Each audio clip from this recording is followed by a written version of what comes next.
Hello everybody, this is Dukene. Salut tout le monde, non pas Monsieur Dukene. In this lesson, I'm going to teach you how you can introduce yourself and your friend. Dans le leçon ça, je vais enseigner comment que vous êtes capable d'introduire tête et amis en anglais. Okay, as you can see on the board, you got introductions. I'm going to repeat it for you guys so that you can know how to pronounce it well, right?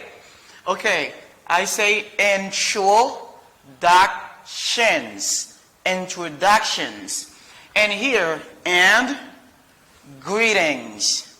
Greetings. I can say greeting or I say greeting.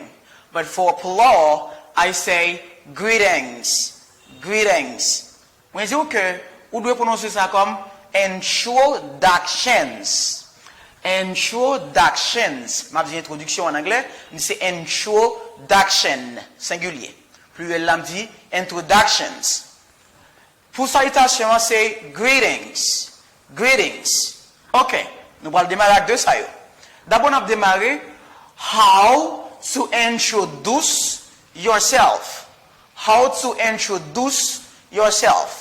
Comment ou capable introduire tête ou bien comment ou introduire tête ou.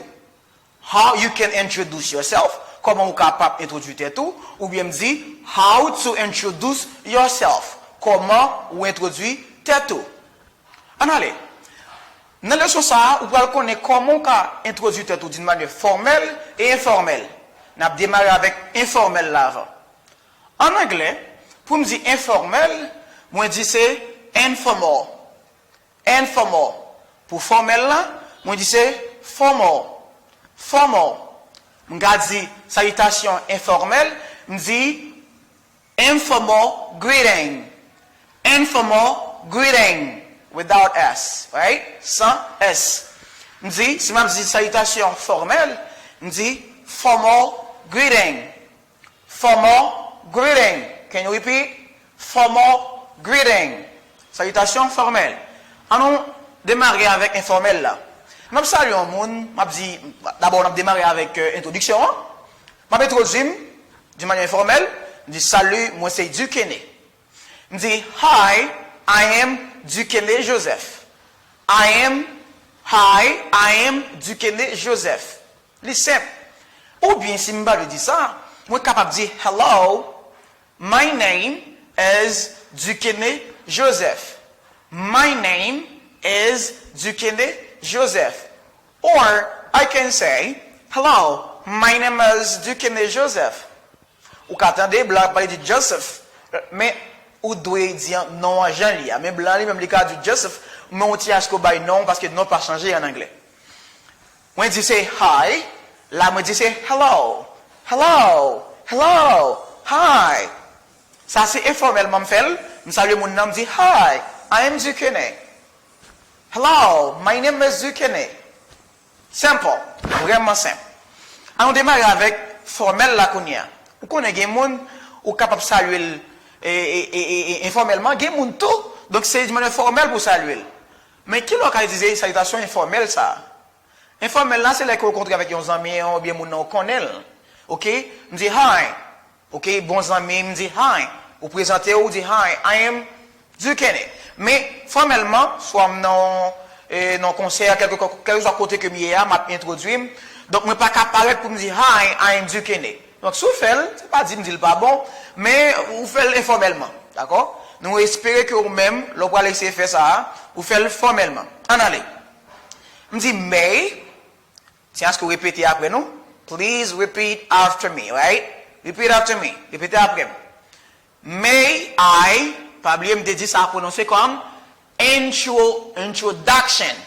Mais là c'est non, it's a noun, okay? Now it's a verb. It's a noun. Là me dit c'est un nom, it's a noun, it's a verb. Là c'est un verbe. Me dit may I introduce. Là c'est introductions. Mais là, me dit may I introduce myself. May I introduce myself?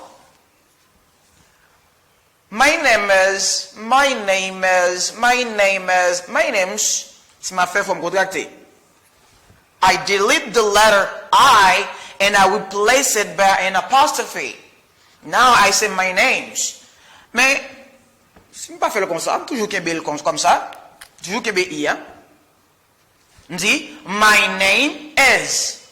My name is. Let me write it with though. Okay, blue one. My name is. Simbazi comme ça, mon nom est hello. May I introduce myself? My name is Dukene Joseph. Simbazi ça, m'kazi en l'autre façon. Regardez. Hello. Hello. I don't, say I do not kila. I don't think, gen moun ki nan di nan commentaire yo gen ou le avec TH là. Mais tiens, est-ce que vous commencez travail sur ça, d'accord? I don't think we've met. With ça, c'est we have. We have met. I don't think we've met. Hello? I don't think we've met. Let me introduce myself. Let me introduce myself. Ou t'as dit let me. Mais si je parle anglais normal, on dit let me. On parle comme si même genre natif. Ou peut-être nationalisé. Let me introduce myself. Au lieu de dire let me, ou dit let me introduce myself. Qui te m'introduit tête moi? I'm Dukene Joseph. I am Dukene Joseph. M'introduit tête moi? Moi dit c'est Dukene Joseph. Here is another way to introduce yourself formally. Une autre façon capable d'introduire tête tout de manière formelle. Ou qu'à saluer mon nom pour dire good morning. Good morning. Good morning. Good morning. Vous dites bonjour. Good afternoon. Bonsoir. Vous dites good evening. Good evening. Bonsoir. Mais après fin dire bonsoir, ou fin soit en public, quel que soit mon nom fin saluer, eh bien qu'on y a ou ici des phrases ça. Ou peut dire allow me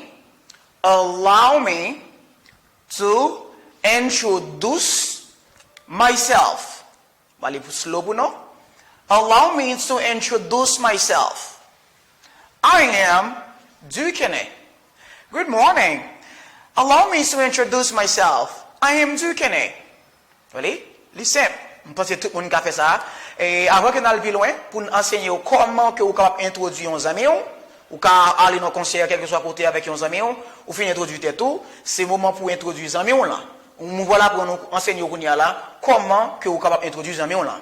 À condition, vous devez dans les commentaires, please in the comment section below, please introduce yourself for me one of these ways. One of these ways. Il y a une façon que je vais enseigner avant, introduire tout. Donc, nous allons commenter nous toutes, et commenter tout le monde qui va dire, wow, allow me to introduce myself, or may I introduce myself, Bah, on est sur le dire, c'est ce que choisir une façon que nous enseignons. Quand nous allons, nous allons enseigner directement, par aller, rester connecté, nous allons enseigner comment que vous introduire your amis. How you can introduce your friend. Okay. How to introduce someone else. How to introduce someone else. Comment on peut introduire yon l'autre monde. Informal. Formal.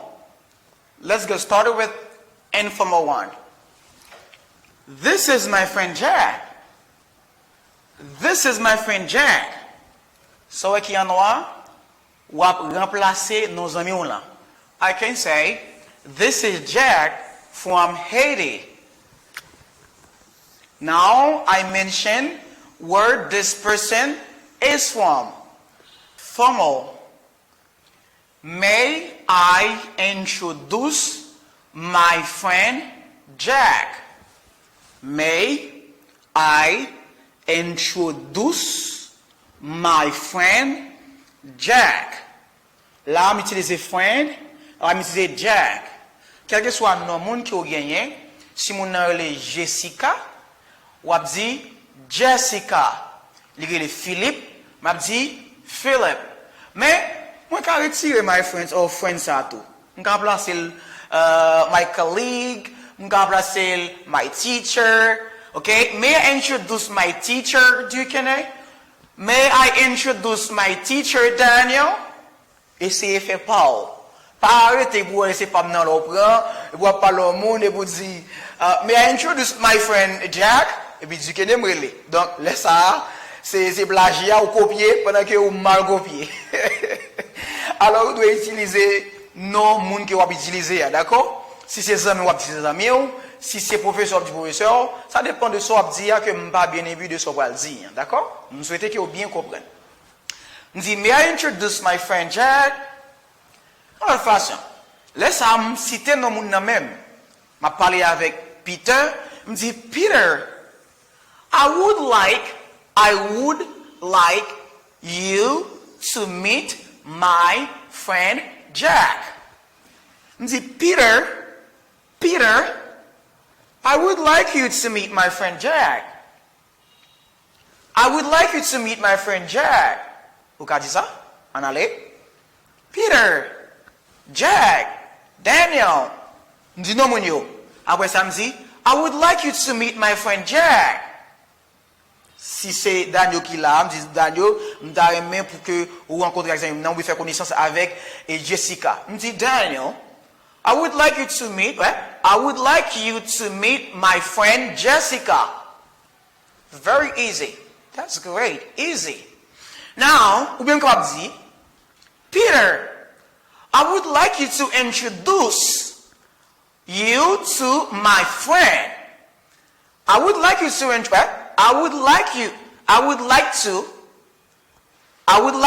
Melody, I would like you to meet my friend Jack. Lamdi, I would like to introduce you to my friend. Ebimdi, his name is Jack from Haiti. His name is Jack from Haiti. Non, il c'est Jack, il sorti Haïti. Kounya là, nous va dire enchanté, me content well. Eh bien nous va l'expliquer kounya là comment l'on fin introduit ou bien introduit tête ou introduit amis, comment ou capable conclure, nous dit terminer conversation pour dire moun nan, moi content well, enchanté, tout ça en anglais. What you should say after introductions. Qui sont doit dire ou bien conseiller ou dire après fin faire introduction. Qui sont doit dire? De manière informelle, vous pouvez dire hi Jack, nice to meet you. Ou bien on dit si je le dis nice, vous pouvez regarder en bas là, tout ça veut dire même bagaille. OK? Si je le dis nice to meet you, je dis glad to meet you. Glad, ou bien je dis happy to meet you. Nice to meet you. Lovely to meet you. Faut bien comprendre. Okay.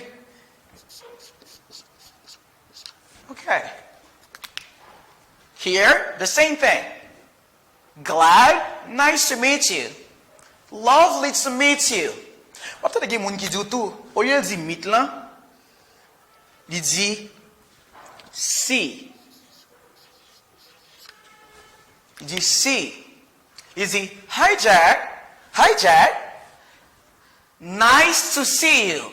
Ou bien dit glad to see you. Ou bien happy, on va placer là, happy to see you. Ou bien happy to meet you. Donc, moi, nous bien comprendre si yon moun nan commentaire a dit glad to see you, on l'autre moun a dit happy to see you, on l'autre moun a dit même happy ya, pendant il pas utiliser see, il a utilisé meet. Happy to meet you. Mais vous quand de américain la parler happy to meet you. Wow. Happy to meet you. OK. Ça son cours spécial nous pour venir vous. OK? Et formellement, Simbazi, hi Jack, nice to meet you, nice to see you. I can say it like this, right? Try to see, look at carefully, pay attention. It's, see, it is, it's a pleasure,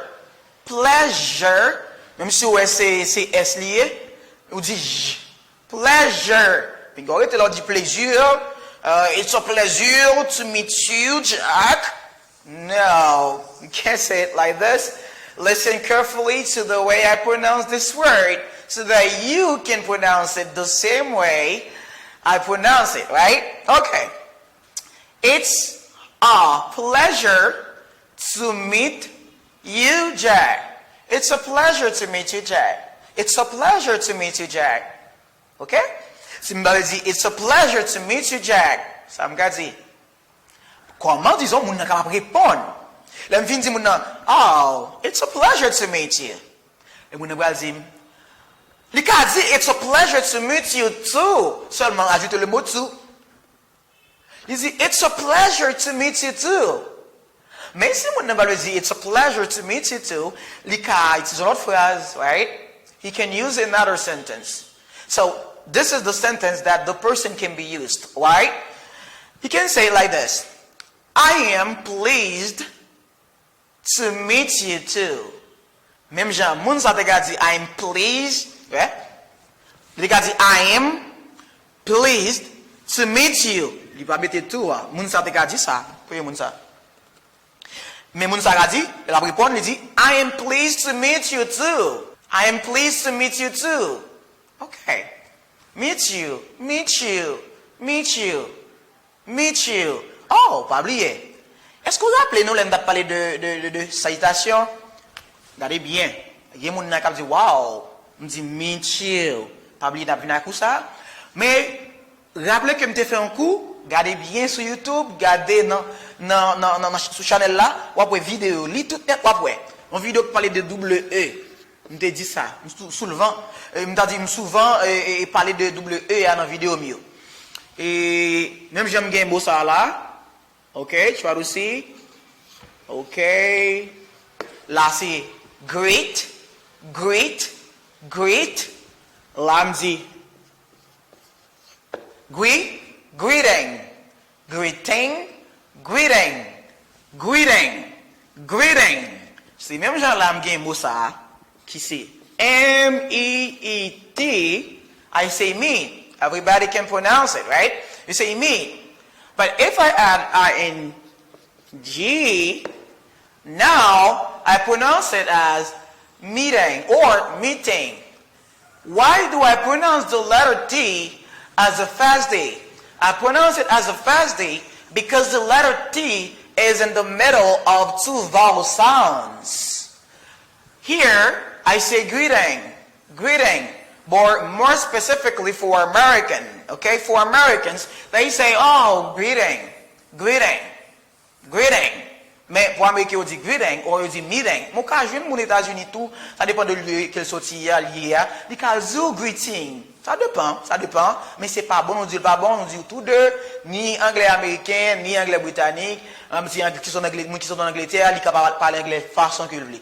Okay, thank you guys, because today you learn how you can greet someone. And not really this, you learn how you can introduce your friend too. That's really amazing today, you learn that. C'est vraiment impressionnant parce que je vous dis, on va apprendre comment on saluer un monde et introduire tout avec nos amis.